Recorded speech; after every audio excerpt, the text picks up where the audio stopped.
45일 전 설렘과 걱정 속에 시작한 위드 코로나가 결국 좌초됐습니다. 제대로 준비하지 못한 채 시작한 탓이 큽니다.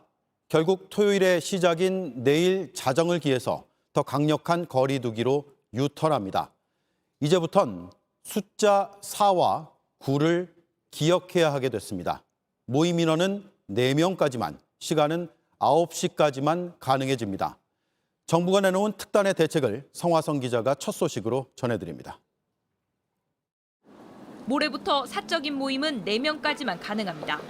수도권, 비수도권 가리지 않고 전국 공통입니다. 특히 식당과 카페에서는 접종을 모두 마쳤거나 PCR 음성 확인서가 있는 사람만 모일 수 있습니다. 영업시간도 줄어듭니다.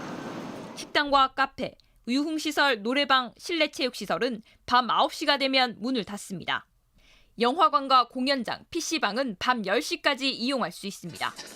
행사와 집회도 300명 이상은 금지입니다. 전면 등교도 한 달 만에 멈춥니다. 20일부터 수도권에서는 학교마다 1개 학년은 원격 수업을 합니다. 이렇게 일상 회복이 멈춰서는 건 그만큼 확산세가 거세기 때문입니다. 이대로면 의료 체계가 무너지면서 우리 사회가 감당하기 힘든 혼돈이 불가피합니다. 유행이 악화되는 경우 12월 중 약 1만 명, 내년 1월 중에는 최대 2만 명까지 확진자가 발생할 수 있으며 이번 특별 방역은 내년 1월 2일까지 16일 동안 적용됩니다. 방역당국은 2주 동안 일상을 잠시 멈추면서 감염고리를 끊어야 한다고 강조합니다. JTBC 성화선입니다. 자, 당장 이번 주말에 결혼식이 있는 분도 있고 연말 모임에 학생들의 등교 문제까지 있습니다. 헷갈리는 부분이 많습니다. 꼼꼼히 살펴보겠습니다. 김나은 기자, 설명을 좀 들어볼까요? 네, 가장 큰 변화는 모임 인원입니다. 지금은 수도권은 6명, 비수도권은 8명까지 모일 수 있습니다. 이게 토요일 0시부터는 4명으로 줄어듭니다. 함께 사는 동거가족이나 요양보호사 같은 돌봄 인력은 예외지만 이것도 모두 백신을 맞은 경우만 가능합니다. 그런데 식당과 카페에서는 백신을 맞지 않으면 만남 자체가 불가능합니다. 다만 18세 이하거나 코로나에 걸렸다 완치된 경우, PCR 검사로 음성이 확인된 경우는 예외입니다. 시설별로 문 닫는 시간도 조금씩 달라서 잘 살펴보고 이용해야 합니다. 먼저 식당과 카페, 노래 연습장, 헬스장 등에선 밤 9시까지만 머물 수 있습니다. 상대적으로 감염 위험이 크다고 판단했기 때문입니다. 영화관, 공연장, 학원은 밤 10시까지 운영할 수 있습니다. 입시처를 고려해 청소년 입시 학원과 독서실, 스터디 카페는 빠졌습니다. 학교도 전면 등교를 멈춥니다. 오는 20일부터 수도권의 모든 학교와 비수도권의 과대학교, 과밀학급은 부분 등교를 해야 합니다.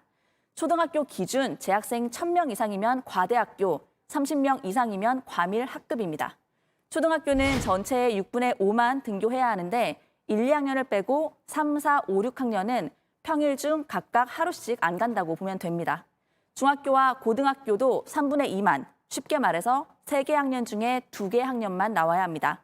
다만 유치원과 특수학교, 소규모 학교 등은 전면 등교를 할 수 있습니다. 이번 거리두기가 토요일부터 적용되면서 당장 주말에 결혼식 올리는 경우도 걱정이 클 텐데요. 3가지 선택지 중에 하나를 골라야 합니다. 먼저 접종 완료자만 모인다면 최대 299명이 모일 수 있습니다. 여기에 미접종자가 포함된다면 미접종자 49명을 포함해 최대 250명까지 모이는 방법도 있습니다. 아예 접종자와 미접종자를 구분하지 않고 모이고 싶다면 49명까지만 허용됩니다. 돌잔치나 장례식도 마찬가지입니다. 4제곱미터당 1명만 가능하고 초과 인원은 모임, 행사 기준이 적용됩니다. 49명까지만 백신 접종 상관없이 모일 수 있고 접종 완료한 사람은 299명으로 제한됩니다. JTBC 김나은입니다. 시간과 인원 제한을 하루 좀 넘게 앞둔 이 시각, 서울 번화가로 가보겠습니다. 박상욱 기자, 목요일이면 약속이 많은 날인데 오늘은 좀 어떻습니까? 네, 우선 저는 이 서울 홍대에 나와 있습니다. 날이 저물면서 조금씩 바람이 불면서 기온이 떨어지곤 있습니다만 보시는 것처럼 많은 시민들이 삼삼오오 이곳을 찾고 있습니다. 저희가 해가 지기 전부터 음식점과 주점이 모여 있는 이 거리를 살펴봤었는데요. 어둑어둑해지고 또 조명이 켜지면서 점차 사람들의 발걸음도 이어졌습니다.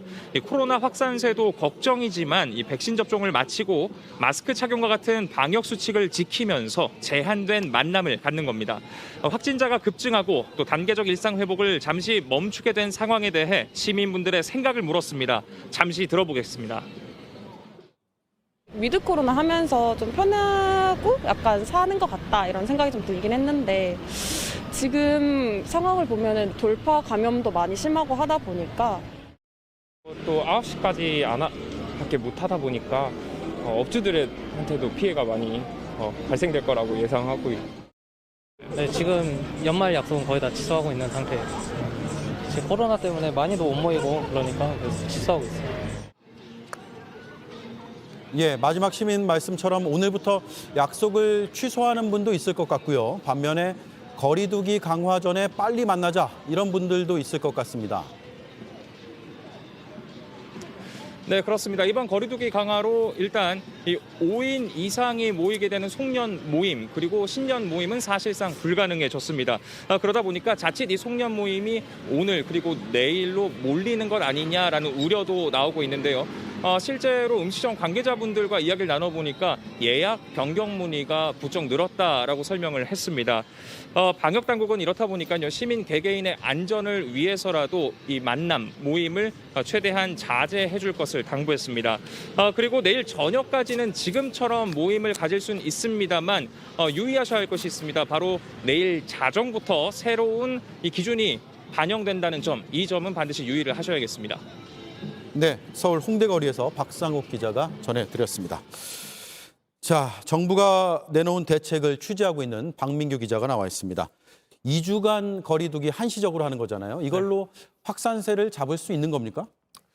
결론부터 말씀드리면 어렵습니다. 이번 조치 핵심은 4명 그리고 9시 제한입니다. 이걸 거의 비슷하게 여름에 해봤습니다. 당시 확진자 수를 그래프로 그려봤는데요.